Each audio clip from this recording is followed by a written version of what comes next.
In this alternate Star Wars timeline, Obi-Wan Kenobi is the one who falls to Darth Maul's blade on Naboo, leaving Qui-Gon Jinn to train Anakin Skywalker.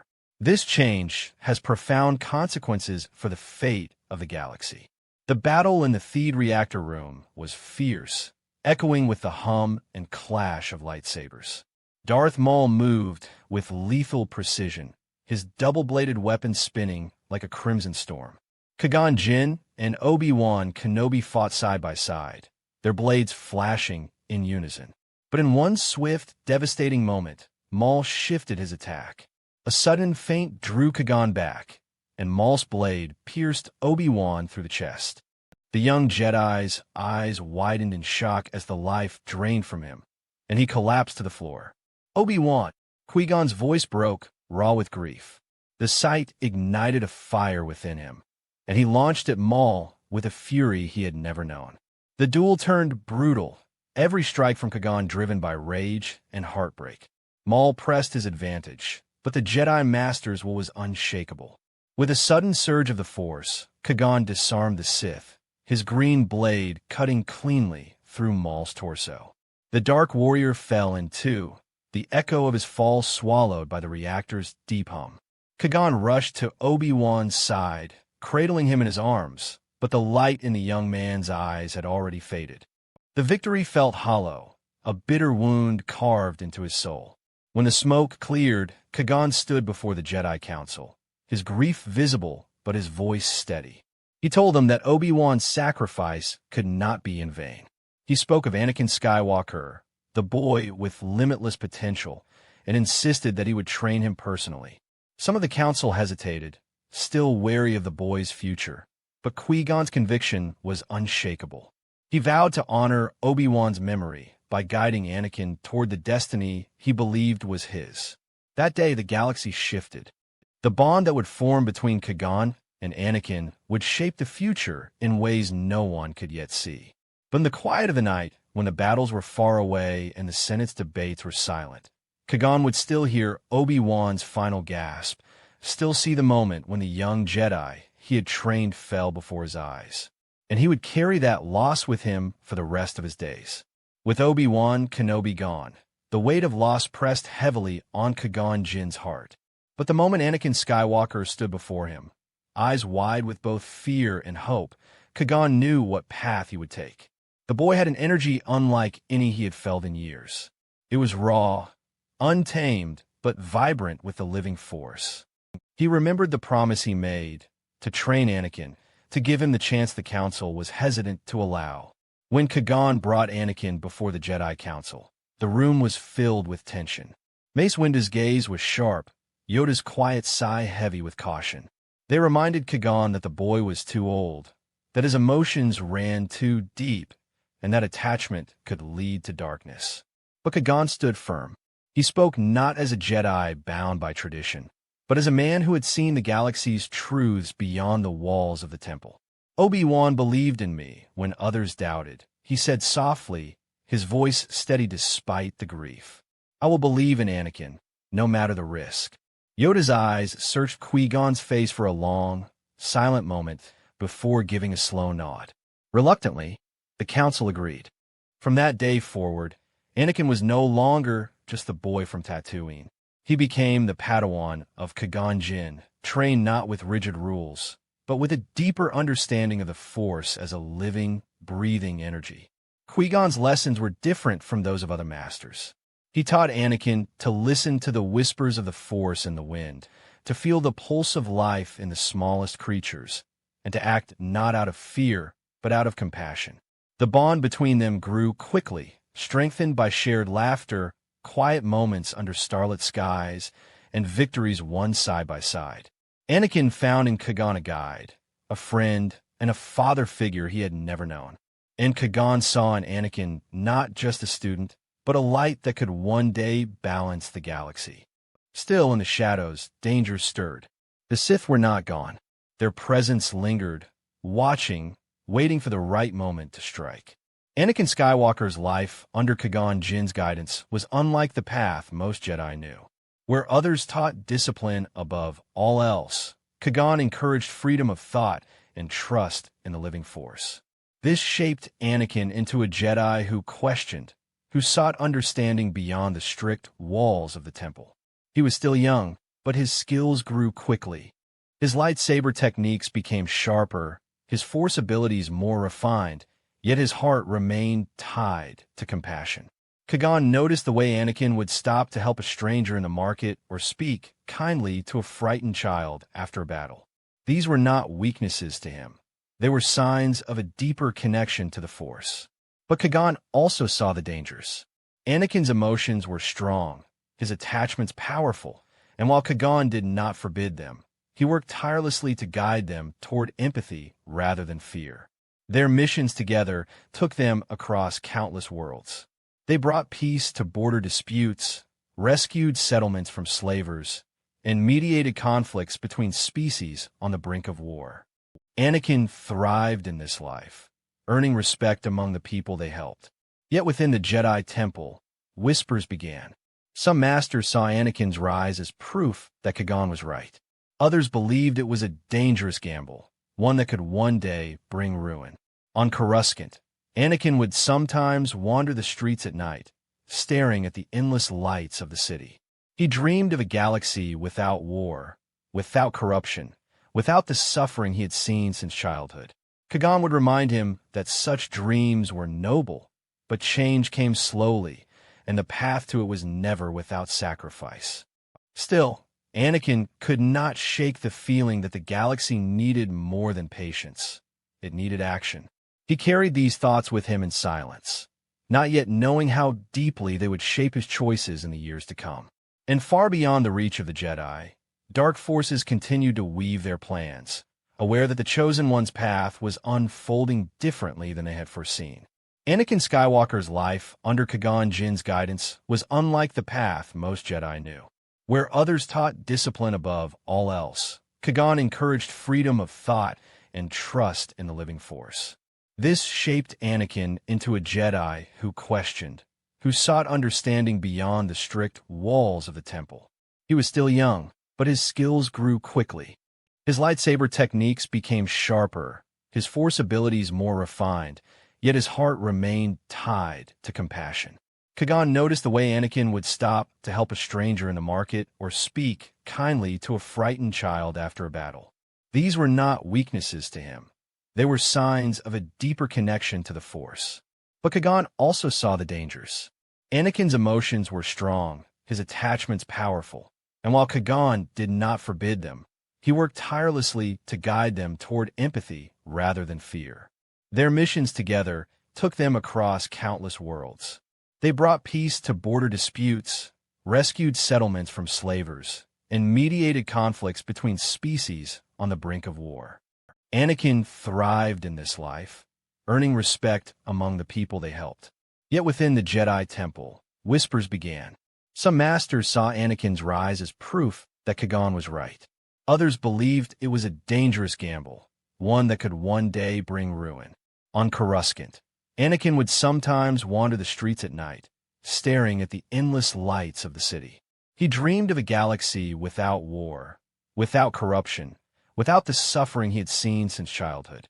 Qui-Gon would remind him that such dreams were noble, but change came slowly, and the path to it was never without sacrifice. Still, Anakin could not shake the feeling that the galaxy needed more than patience. It needed action. He carried these thoughts with him in silence, not yet knowing how deeply they would shape his choices in the years to come. And far beyond the reach of the Jedi, dark forces continued to weave their plans, aware that the Chosen One's path was unfolding differently than they had foreseen. Count Dooku's return to the galaxy brought with it whispers of discontent and the shadow of a greater war. As former master to Qui-Gon Jinn, Dooku knew the man's heart well, and he saw in Qui-Gon a potential ally for his vision of change. When the two finally crossed paths after years apart, there was no immediate clash of sabers.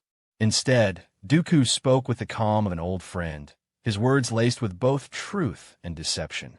He told Qui-Gon of the corruption rotting the Republic from within, of the Jedi Council's blindness, and of the need for a new order to bring true balance. Qui-Gon listened, his face unreadable. He did not deny that the council could be rigid or that the Republic often served the powerful over the weak. But he felt a coldness in Dooku's words, a darkness that clung to him like a shadow. Anakin Skywalker, standing at Qui-Gon's side, sensed it too. The Force felt wrong around Dooku, calm on the surface, but twisted beneath. When the Count extended his hand, inviting Qui-Gon to join him in reshaping the galaxy, Qui-Gon shook his head. "The galaxy needs change," he said quietly, "but not through the darkness you now serve." Dooku's smile was faint, almost sad, as if he had expected this answer. The conversation ended, but the seed of doubt had been planted. Qui-Gon could not ignore the truth in some of Dooku's claims, even if his methods were wrong. In the weeks that followed, Qui-Gon found himself questioning the Jedi's role more than ever. He shared some of these thoughts with Anakin, encouraging him to always think beyond orders and to seek the true will of the Force. Anakin absorbed these lessons deeply, his belief in independent action growing stronger. It was a dangerous idea, but one that felt right to him. And while Dooku moved forward with his plans for the Separatist movement, he kept a careful watch on Qui-Gon and his gifted apprentice, knowing that one day their paths would cross again, not as old friends, but as opponents in a galaxy spiraling toward war. Anakin Skywalker's life under Qui-Gon Jinn's teaching had kept him away from the darkest temptations, but the shadow of the Sith was never far. Darth Sidious, cloaked in the identity of Chancellor Palpatine, still watched him closely, searching for cracks in the Jedi's armor. Anakin respected the Chancellor, but without the same secret mentorship Palpatine once offered in another life, the bond between them was far weaker. Qui-Gon often reminded Anakin to be wary of politics, warning that leaders who appeared noble could still be driven by self-interest. This made Anakin cautious, but not immune to charm. Palpatine would still find moments to speak with him privately, praising his victories in battle, complimenting his wisdom beyond his years. He spoke of a galaxy that could be united under strong, decisive leadership. At first, Anakin dismissed these talks as political rhetoric. But as the Clone Wars dragged on, and as he witnessed more suffering and chaos across the galaxy, the Chancellor's words began to echo in his mind. Still, Qui-Gon's influence remained strong. Anakin would confide in his master, voicing his frustrations and his longing for an end to the war. Qui-Gon never scolded him for feeling this way. Instead, he guided Anakin toward patience, telling him that even the strongest wave begins as a ripple. In the Jedi Temple, however, not everyone approved of Anakin's rising voice. Some masters felt he spoke too freely against the Council's decisions, and others feared that his growing popularity among the troops and citizens made him unpredictable. Mace Windu, in particular, remained cautious, keeping a close eye on both Anakin and Qui-Gon. But despite the mistrust, Anakin's record on the battlefield was undeniable. He saved countless lives, turned the tide of impossible battles, and inspired loyalty wherever he went. Even without Palpatine's full sway over him, the seeds of ambition were still there, quiet, small, but waiting for the right storm to grow. And in the farthest reaches of space, the Sith Lord knew that a different approach would be needed to claim the chosen one for the dark side. Qui-Gon Jinn's willingness to challenge the Jedi Council's traditions often placed him in direct conflict with Mace Windu. Their disagreements were no longer subtle exchanges in the halls of the temple. They were sharp, direct, and at times almost confrontational. Mace valued order, discipline, and strict adherence to the Jedi Code, while Qui-Gon believed that too much rigidity blinded the order to the will of the Force. Anakin Skywalker often found himself caught in the middle of these two towering figures. When Mace warned Anakin about the dangers of attachment, Qui-Gon countered by reminding him that compassion and connection were not weaknesses, but strengths when guided by wisdom. The council chamber became a place of quiet tension, where every meeting seemed to echo with unspoken mistrust. Mace questioned whether Qui-Gon was preparing Anakin for the role of a Jedi or shaping him into something entirely different. Qui-Gon, in turn, believed that the council's fear was what truly endangered the future. One night, After a particularly heated debate, Anakin asked his master why the Jedi could not simply work together.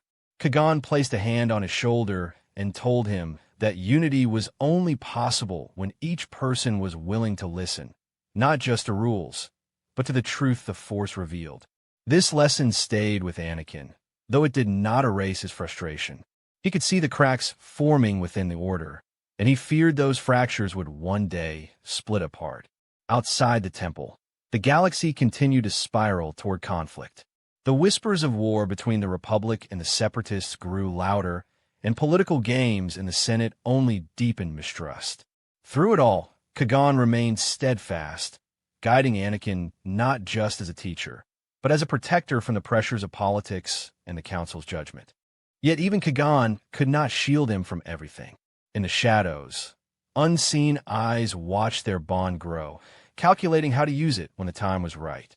And as the Force moved in unseen currents, destiny continued to weave its path, drawing Anakin closer to choices that would shape the fate of the galaxy. The war had stretched the Jedi thin, forcing them to form alliances they might once have avoided. When word reached the temple that the Mandalorians were willing to speak, many on the Council hesitated. Their history was filled with conflict, and trust between the Jedi and Mandalore was fragile at best. But Anakin Skywalker saw opportunity where others saw danger. He had fought alongside Mandalorian warriors in scattered skirmishes, and he understood their code of honor. If respect was given, respect could be earned. With the Council's reluctant blessing, Anakin traveled to Mandalore, not as a conqueror, but as an equal. The meeting was tense at first, each side testing the other with measured words. Bo-Katan's cries stood as the voice of her people, sharp and guarded, while Anakin carried himself with calm confidence. He spoke of the war's toll, of the galaxy tearing itself apart, and of the power they could wield if they stood together against the true enemy, the Sith. Bo-Katan's eyes narrowed, searching his face for deceit, but she found only determination. It was not the language of politics that moved her. It was the warrior's resolve she recognized. Over the next days, Anakin immersed himself in their culture. He trained with their soldiers, learned the weight of their armor, and proved himself in the sparring circle. Mandalorians valued strength and skill, and Anakin gave them both without arrogance. By the time negotiations ended, Mandalore had agreed to stand with the Republic under terms of mutual respect and independence. It was a fragile alliance, but one forged in sincerity rather than coercion. When Anakin returned to Coruscant, the Council was surprised by his success. Yoda offered a rare smile, though Mace Windu's expression remained unreadable. The alliance with the Mandalorians would alter the balance of the war, but it would also give Anakin a new perspective on leadership, one that valued trust over control, partnership over dominance. In the quiet moments afterward, he thought of how different the galaxy could be if more bonds were forged this way. But somewhere deep inside, he knew such peace would never last without a fight. Far from the glittering worlds of the core, on the quiet edges of the galaxy, Anakin Skywalker stood watching a sunset fade over the horizon of Mandalore. The orange light reflected in his eyes, but his thoughts were not on the beauty of the sky. They were on the alliance he had worked so hard to build. Mandalore, once a world of constant war and internal division, now stood as a strong and willing ally to the Jedi. It had taken months of diplomacy, trust, and shared battles to reach this point. The Mandalorian leaders were proud and fiercely independent, but they respected strength and honor, and in Anakin, they saw both. Bo-Katan's cries, once skeptical of Jedi interference, now walked beside him as an equal partner. Their conversations had moved beyond politics into visions of a future where Mandalore and the Republic stood together against the galaxy's darker threats. The alliance was not without tension. Many in the Jedi Council doubted the wisdom of aligning so closely with a warrior culture. They feared Mandalore's history, its reputation for conquest, and the possibility that their loyalty could turn if the winds of war shifted. But Anakin saw something different. He saw a people who valued loyalty, who honored their word, and who could stand as a bulwark against the chaos that was spreading from the Outer Rim. In the months that followed, Jedi and Mandalorians trained side by side, blending their tactics in ways neither had imagined possible. Anakin himself took part in these exercises, matching skill against some of the finest warriors in Mandalore's history. Respect deepened with every duel, every mission completed together. On the eve of their first joint operation, Anakin stood before both Jedi and Mandalorians, speaking not as a master to his students, but as a commander to his allies. He promised that together they would defend not only the Republic, but the freedom of every world that wished to live without fear. The Mandalorian warriors answered with a vow of their own, their voices strong and united. In that moment, Anakin knew this alliance could shape the destiny of the galaxy in ways the Jedi Council had never dared to dream. Far above the glittering lights of Coruscant, the Jedi Temple stood silent under the night sky. Inside, Anakin Skywalker walked alone through the echoing halls, his thoughts heavy. Years of missions, battles, and difficult choices weighed on him, yet the trust Qui-Gon Jinn had placed in him still burned like a guiding flame. The Clone Wars raged on, but under Qui-Gon's leadership and Anakin's growing skill, many conflicts had ended with fewer losses than the galaxy had come to expect. Still, the cost was high. Every life saved was balanced by lives lost, and Anakin felt each one as though the Force itself pressed the sorrow into his heart. The Jedi Council had begun to notice his maturity, his decisive nature, and the way soldiers looked to him for direction.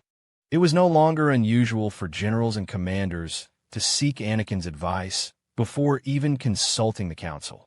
Though proud of his accomplishments, Anakin could not ignore the growing unease within the Order. Some masters whispered that he was becoming too influential, that his presence was altering the Jedi's place in the Republic. Others saw in him the promise of a leader who might carry the Order into a new era. Anakin knew he was at a turning point. He often stood on the temple balcony, staring at the city that never slept, wondering how much longer the galaxy could endure the chaos. Qui-Gon would join him sometimes, speaking softly about balance, patience, and trust in the Force. But even Qui-Gon could see the spark of restlessness in his student. The Senate grew more unstable with each passing month. Palpatine's influence continued to expand, though he masked it behind charm and concern for the Republic's survival. Anakin did not yet see the full shape of the Chancellor's plans, but he felt the currents of change swirling around him. In the stillness of the night, the Force whispered of trials yet to come. Anakin could sense them, moments that would demand not just skill, but the deepest resolve of his spirit.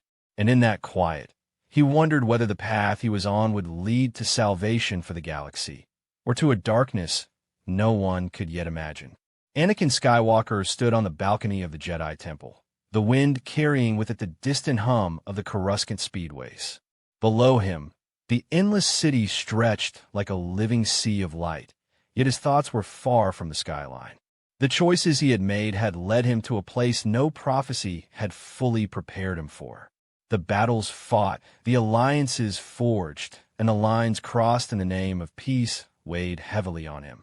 Qui-Gon Jinn's teachings still echoed in his mind, reminding him that the Force was not a set of chains, but a living current, meant to guide, not bind.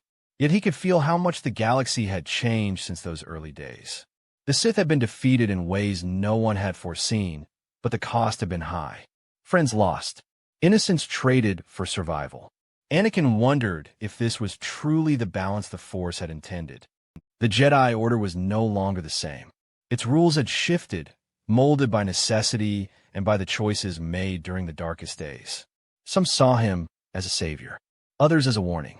Padme Amidala stood behind him, silent for a long while before stepping closer. Her hand rested gently on his shoulder, grounding him in the present. "You've done what no one else could," she whispered. "But at what price?" he asked quietly, his eyes fixed on the horizon. There was no clear answer, only the unshakable truth that the galaxy was now walking a path of his making.